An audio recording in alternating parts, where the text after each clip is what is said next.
Leave a light on for Britain's Prime Minister. Boris Johnson was moved to the intensive care unit of this South London hospital this evening. A statement from Downing Street calling it a precaution should he require ventilation to aid his recovery.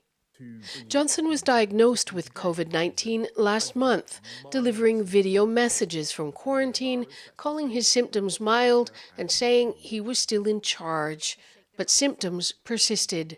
Alas, I still have one of the symptoms, a minor symptom of I still have a temperature. He was last seen publicly on Thursday, emerging from number 10 to clap for healthcare workers before returning to isolation. This morning, his Twitter account said he was in good spirits, and at the daily coronavirus briefing late in the afternoon, officials were still insisting it was business as usual, albeit from a hospital bed. The Prime Minister is in charge, he's leading the government and giving directions as and when required.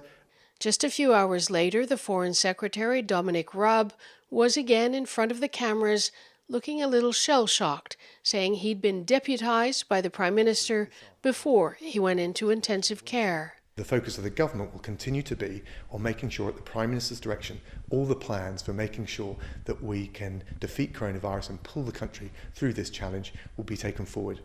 But there will be deep concern here tonight over a potential leadership vacuum. Government strategy so far has been ravaged by critics and judged by declining public support. But Boris Johnson is also one of the country's most identifiable figures for fans and critics alike, and the shockwaves from this news will be deep.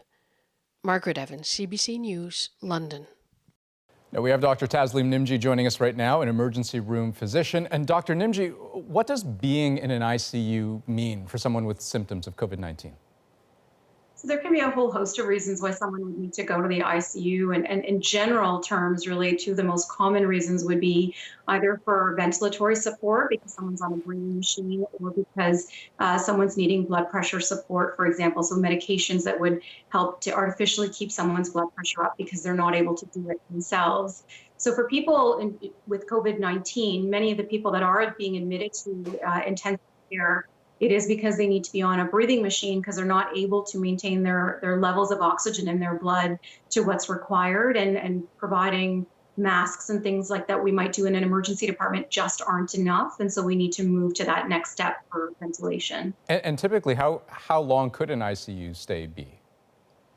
So in general terms, ICU stays can actually be quite long, but when looking at COVID-19 in particular, we are seeing that that people do recover and come off a ventilation machine or a breathing machine, certainly, but mortality is quite high for those on ventilation machines. And really, we're looking at a couple of weeks and not typically long.